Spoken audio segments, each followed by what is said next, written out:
ಗಂ ಗಣಪತಾಯೇ ನಮಃ. ಶ್ರೀ ಗುರುದೇವ ರುದ್ರಾಯ ನಮಃ. ಎಲ್ರಿಗೂ ನಮಸ್ಕಾರ ಸ್ನೇಹಿತರೆ, ನಾನು ನಿಮ್ಮ ಪ್ರಕಾಶ್. ಸ್ನೇಹಿತರೆ, ಇಂದು ನಾನು ನಿಮಗೆ ಕೊಡೋ ಒಂದು ವಿಧಾನ ಮುಖಾಂತರ ಈ ಕ್ರಿಯೆ ಏನಾದರೂ ನೀವು ಮಾಡಿದ್ದೆ ಆದಲ್ಲಿ 10 ನಿಮಿಷದಲ್ಲಿ ಅವರನ್ನು ನೀವು ವಶೀಕರಣ ಮಾಡಿಕೊಳ್ಬೋದು. ಅದನ್ನು ಹೇಗೆ ಮಾಡಬೇಕು ಮತ್ತು ಯಾವತ್ತು ಮಾಡಬೇಕು ತಿಳಿಸ್ಕೊಡ್ತೀನಿ. ಅದಕ್ಕೂ ಮುಂಚೆ ನನ್ನ ಚಾನಲ್ನ ಸಬ್ಸ್ಕ್ರೈಬ್ ಮಾಡಿಲ್ಲ ಅಂದರೆ ಸಬ್ಸ್ಕ್ರೈಬ್ ಮಾಡಿ, ಲೈಕ್ ಮಾಡಿ, ಶೇರ್ ಮಾಡಿ, ಹಾಗೆ ಬೆಲ್ ಐಕಾನ್ ಬಟನ್ ಪ್ರೆಸ್ ಮಾಡೋದನ್ನ ಮರಿಬೇಡಿ. ಏಕೆ ಅಂದರೆ ಮುಂದೆ ನಾನು ಏನು ವೀಡಿಯೋಸ್ ಬಿಡ್ತೀನೋ ಅದೆಲ್ಲರಿಗಿಂತ ಮುಂಚೆ ನಿಮಗೆ ಬಂದು ಸೇರುತ್ತೆ. ಸ್ನೇಹಿತರೆ, ಮೊದಲನೆಯದಾಗಿ ಈ ಕ್ರಿಯೆಯನ್ನು ಮಾಡೋದಕ್ಕೆ ನಿಮಗೆ ಒಂದು ವೀಳ್ಯದೆಲೆ ಬೇಕಾಗುತ್ತೆ. ಒಂದು ವೀಳ್ಯದೆಲೆಯನ್ನು ತೆಗೆದುಕೊಳ್ಳಿ, ಮತ್ತು ಒಂದು ಪೆನ್ನು ತೆಗೆದುಕೊಳ್ಳಿ, ಮತ್ತು ಒಂದು ಕೆಂಪು ಬಟ್ಟೆ ತೆಗೆದುಕೊಂಡು ಈ ಕ್ರಿಯೆನ ನೀವು ಸೋಮವಾರದ ದಿನ ಮಾಡಬೇಕಾಗುತ್ತೆ.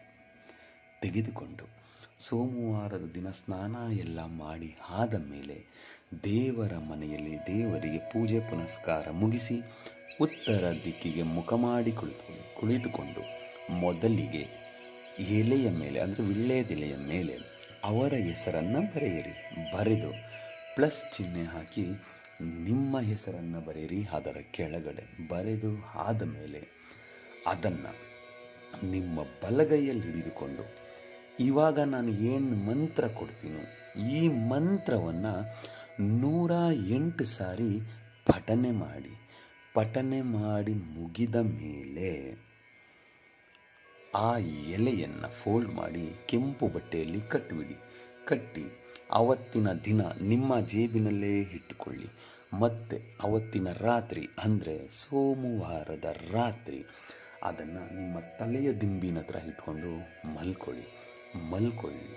ಮರುದಿನ ಬೆಳಿಗ್ಗೆ ಎದ್ದು ಸ್ನಾನ ಎಲ್ಲ ಆದ ಮೇಲೆ ಪೂಜೆ ಪುನಸ್ಕಾರ ಮುಗಿಸಿ ಆ ಏನು ಕೆಂಪು ಬಟ್ಟೆಯಲ್ಲಿ ಕಟ್ಟಿದಿರೋ ಎಲೆಯನ್ನು ಅದನ್ನು ತೆಗೆದುಕೊಂಡು ಹೋಗಿ ಯಾರ ಮೇಲೆ ನೀವು ಈ ಪ್ರಯೋಗ ಮಾಡಿದಿರೋ, ಯಾರು ನಿಮ್ಮನ್ನು ಇಷ್ಟಪಡಬೇಕು ಅಂತ ಹಾಕಿದಿರೋ, ಯಾರು ನಿಮ್ಮ ಪ್ರೀತಿಯಲ್ಲಿ ಹುಚ್ಚರಾಗಿ ನಿಮ್ಮ ಹಿಂದೆ ಬರಬೇಕು ಅಂತ ಅಂದ್ಕೊಂಡು ಈ ಕ್ರಿಯೆಯನ್ನು ಮಾಡಿದಿರೋ ಅವರ ಮನೆಯ ಹತ್ತಿರ, ಇಲ್ಲವೇ ಅವರು ತಿರುಗಾಡುವ ದಾರಿಯಲ್ಲಿ ಆ ಎಲೆಯನ್ನು ಮಣ್ಣನ್ನು ಅಗೆದು ಹೂತು ಬಿಡಿ ಸಾಕು.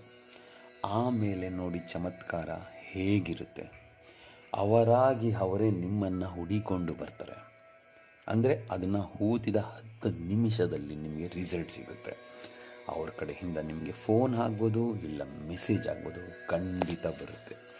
ಅದಕ್ಕೆ ಮಂತ್ರ ಹೀಗಿದೆ: ಓಂ ನಮೋ ಮಹಾಯಕ್ಷಿಣಿ ಮಂ ಹಮ್ಮುಖಿ ವಶಂ ಕುರು ಸ್ವಾಹ. ಮಂತ್ರ ಇನ್ನೊಮ್ಮೆ ಹೇಳ್ತೀನಿ ನೋಡಿ ಸ್ನೇಹಿತರೆ. ಓಂ ನಮೋ ಮಹಾಯಕ್ಷಿಣಿ ಮಂ ಹಮ್ಮುಖಿ ವಶಂ ಕುರು ಸ್ವಾಹ. ಅಮ್ಮುಖಿ ಅನ್ನೋ ಜಾಗದಲ್ಲಿ ಅವರ ಹೆಸರನ್ನು ಸೇರಿಸಿಕೊಳ್ತಾ ಈ ಕ್ರಿಯೆಯನ್ನು ಮಾಡಿ, ಖಂಡಿತ ನಿಮಗೆ ರಿಸಲ್ಟ್ ಸಿಕ್ಕೇ